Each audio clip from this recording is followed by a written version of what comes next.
trimestre dernier, nous avons fait voyager près d'une vingtaine de personnes, c'est-à-dire entre juillet et fin septembre 2023. Nous avons fait voyager près d'une vingtaine de personnes. Et pour la plupart, ces personnes venaient en Allemagne, soit avec un visa étudiant ou un visa formation professionnelle. Parmi les clients que nous avons fait voyager, il y a l'un d'entre eux qui a un profil plus ou moins atypique et une histoire assez rocambolesque pour emprunter l'expression de quelqu'un, une histoire assez rocambolesque digne d'un film indien. Et donc, nous avons décidé aujourd'hui de faire cette vidéo pour partager son histoire avec vous et peut-être certains pourront plus ou moins y voir du moins le côté exceptionnel que nous avons, que nous également, le côté atypique que nous avons vu là-dedans. Il s'agit justement de l'histoire d'un jeune homme qui a décidé de nous faire confiance en 2021, non, début 2022, lorsqu'on venait juste d'ouvrir nos bureaux à Yaoundé. Il a décidé de nous faire confiance pour que nous puissions l'accompagner dans le cadre de sa procédure de visa pour l'Allemagne. Donc, il nous a fait confiance et aujourd'hui, il est en Allemagne. Et donc, nous avons décidé, par le biais de cette vidéo, de vous raconter son histoire parce que c'est une histoire que nous trouvons assez intéressante. C'est une histoire qui peut peut-être d'une manière ou d'une autre inspirer certains d'entre vous qui sont adeptes des jeux de hasard.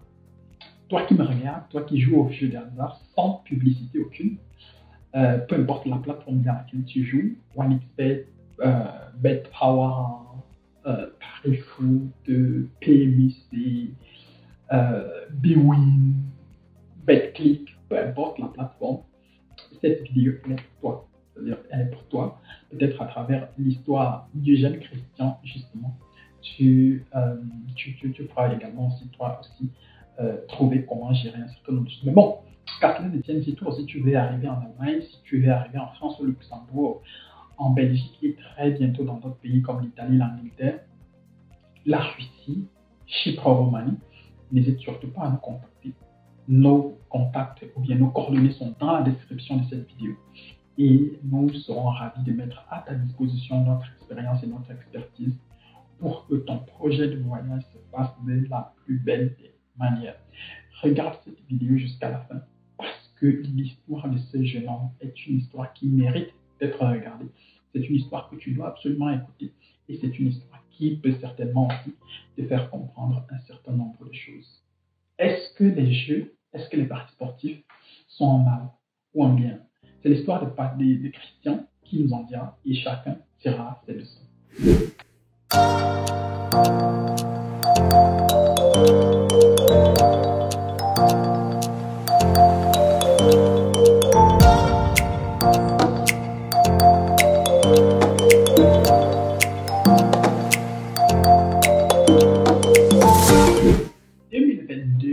Christian a 18 ans.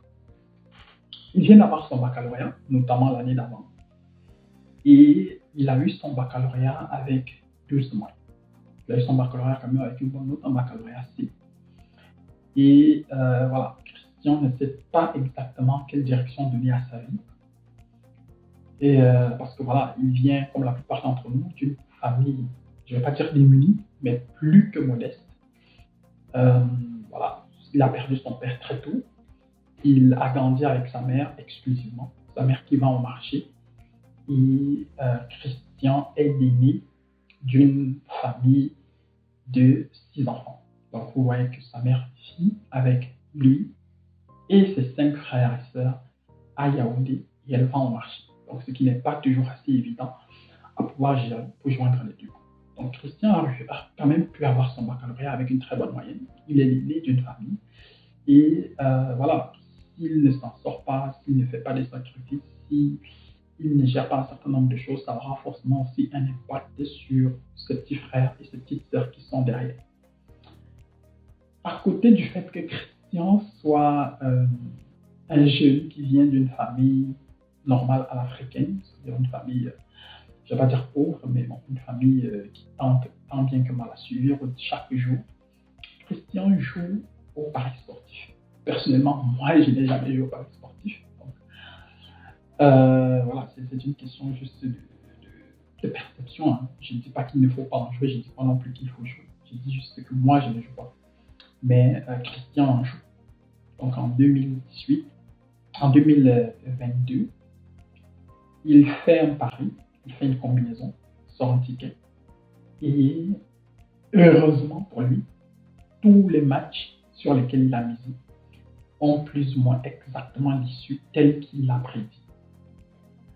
Puis bon, par la suite, il nous a fait comprendre qu'il était entré dans un canal Telegram où les gens faisaient des pronostics et que justement, il s'était basé sur ces pronostics-là pour pouvoir sortir son ticket. Mais bon, je vais faire la publicité d'un canal Telegram ici. Je crois que les différents blogueurs et comédiens et autres en font déjà quand même assez. Donc, ceux qui veulent les noms de ces différents canaux-là, ils peuvent aller regarder de ce côté-là. Donc, Christian tire un ticket assez intéressant et il s'en sort avec quelques millions. Et je ne vais pas donner le montant exact avec lequel il s'est en sorti. Et donc, voilà Christian qui se retrouve subitement du jour au lendemain avec plusieurs millions entre ses mains. Il ne sait pas exactement quoi faire.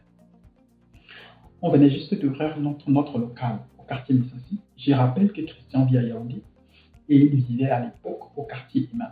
Pour ceux qui connaissent un peu Yaoundé, Imana, Misasi, c'est quoi? C'est 100 francs. Peut-être même tu peux marcher à pied en 10 minutes, tu es du côté de Misasi. Donc, Christian passe dans notre local pour des renseignements. Il était tombé sur l'une de nos publications sur Facebook. Il passe dans notre local pour des renseignements. Et ensuite, il prend également aussi attache avec moi par WhatsApp. Nos contacts WhatsApp se trouvent bien évidemment dans la description de cette vidéo. Et on lui donne un certain nombre d'informations. Et lorsque Christian nous écrit, du moins lorsqu'il échange avec notre responsable de notre directeur général, il lui fait comprendre que bon, lui, il a de l'argent, il ne sait pas exactement quoi en faire et il voudrait mettre son argent dans son projet de voyage. Donc Christian nous dit que lui, il voudrait nous proposer un deal assez différent. C'est-à-dire quoi? Il nous confie son argent. Il nous confie son argent. On gère sa procédure de voyage et ses cours de langue. Au départ, ça nous a fait rigoler. Ça, c'est encore quelle histoire. On espère qu'on n'est pas dans une histoire où on va se retrouver sur les réseaux sociaux demain. Et donc, du coup, l'histoire, notre DG, il trouve que ça comme assez bizarre. Il dit qu'il va réfléchir, qu'il va en parler aux autres. Donc, il nous expose la situation. Et puis, je lui fais comprendre que bon, c'est simple. Invite le petit. Et puis, on va s'asseoir. Et vous serez là-bas, mais ceci, moi, je serai en ligne. Et puis, on va en parler. Donc, un jour comme ça, là, on s'assoit. Environ une semaine après, on s'assoit et on parle. On s'assoit et on parle. Il nous présente la situation. On lui pose tout un tas de questions. Parce que nous aussi, de notre côté, il fallait qu'on soit plus ou moins sûr et certain de ce dans quoi on s'engageait.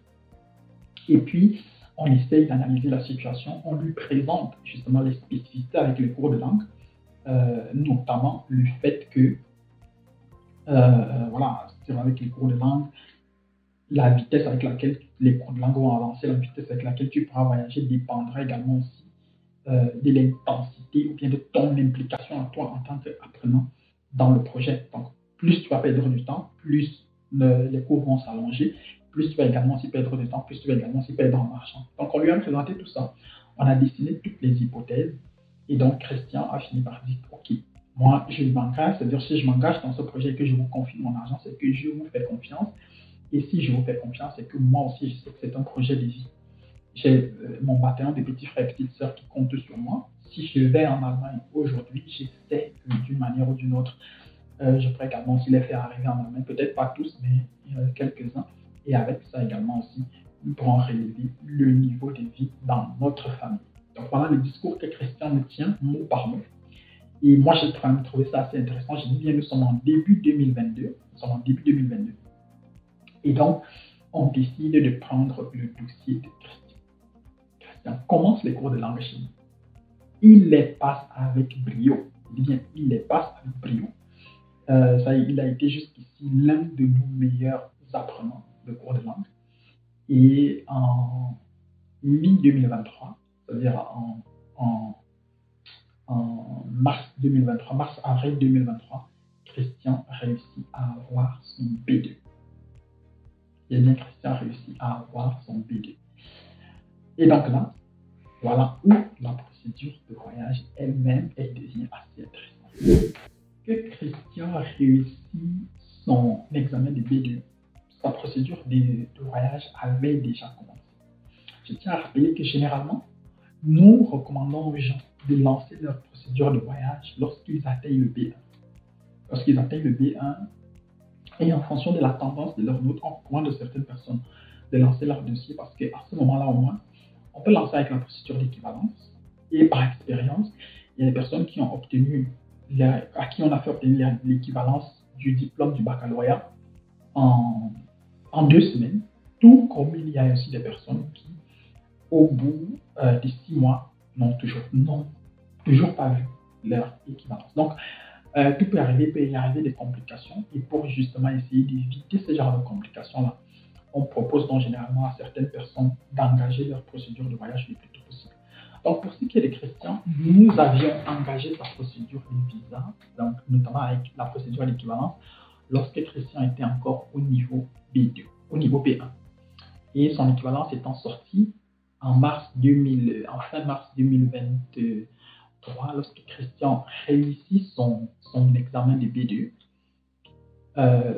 il avait déjà l'équivalence. Nous avions même déjà commencé à contacter certaines écoles dans le cadre de sa procédure de visa.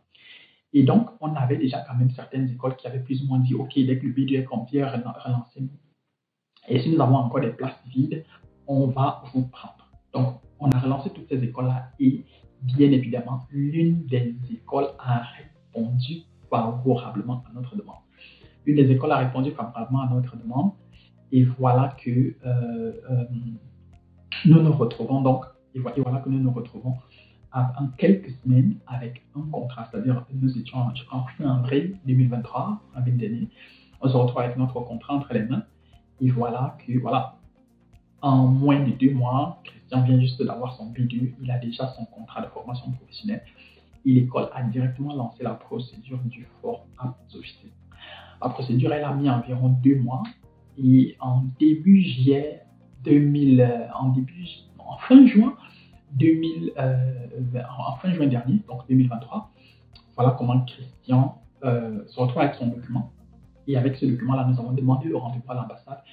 Et fin juillet 2023, Christian passe à l'ambassade. Il passe son rendez-vous à l'ambassade.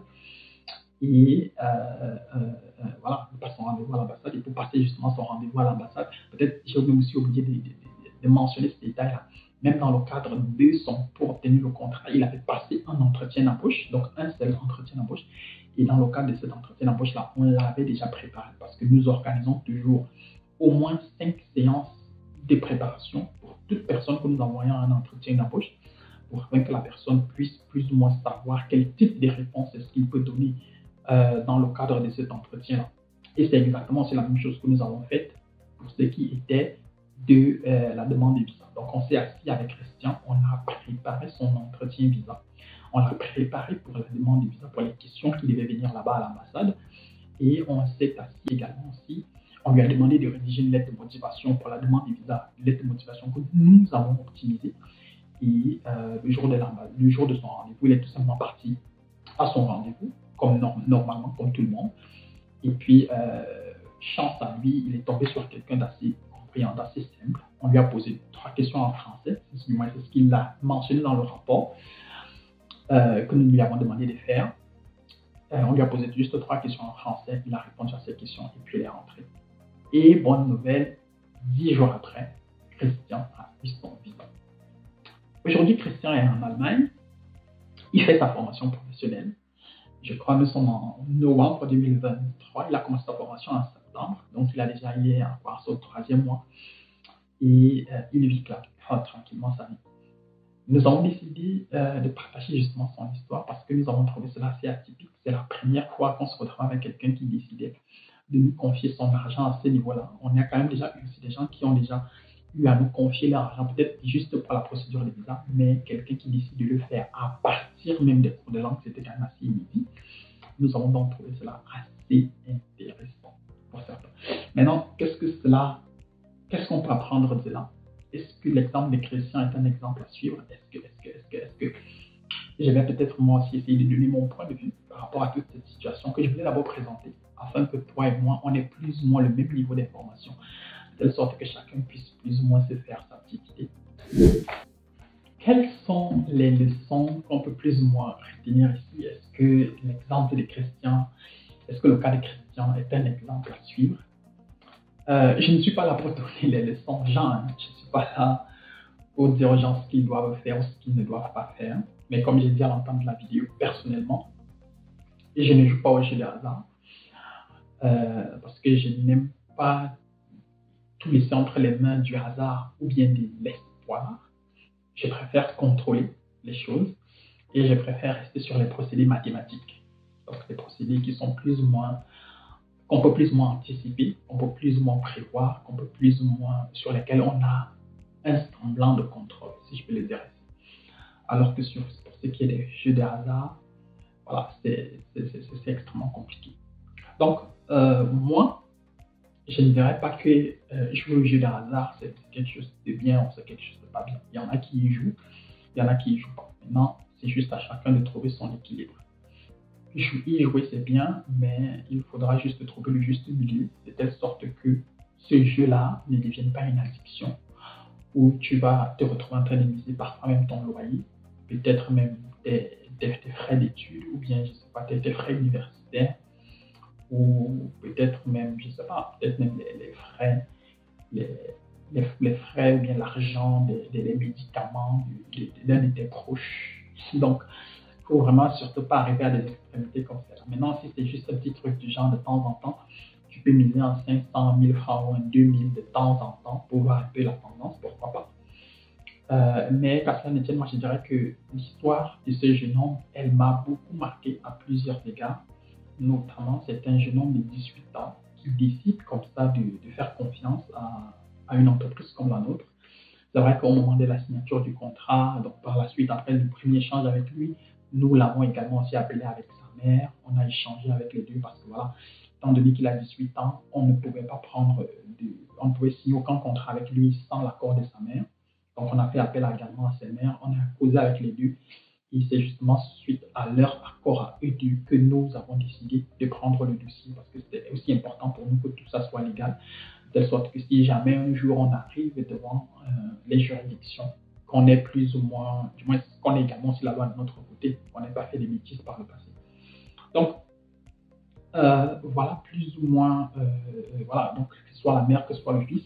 La mère, elle a juste dit que si son fils, il a décidé de nous faire confiance et que bon voilà, elle aussi, elle voit quand même nos locaux, elle voit que nous sommes jeunes, elle a peut-être aussi, bon, je sais pas, elle avait quand même aussi une certaine perception et une appréhension de nous. Elle a dit juste qu'elle remet entre nos mains le projet de vie de son enfant, que c'est ce que son enfant veut, c'est ce qu'il souhaite faire, et qu'elle ne peut que l'appuyer de la meilleure des manières possibles. Donc, ça, quand même, ça m'avait beaucoup marqué aussi, ça m'avait vraiment beaucoup marqué parce que c'est important lors des procédures de voyage d'avoir le soutien des membres de sa famille, notamment les membres les plus proches, les parents. C'est très très important qu'il y a un parent qui est absent ou bien si les parents ne sont pas d'accord sur les procédures de voyage, ça ne finit généralement pas bien.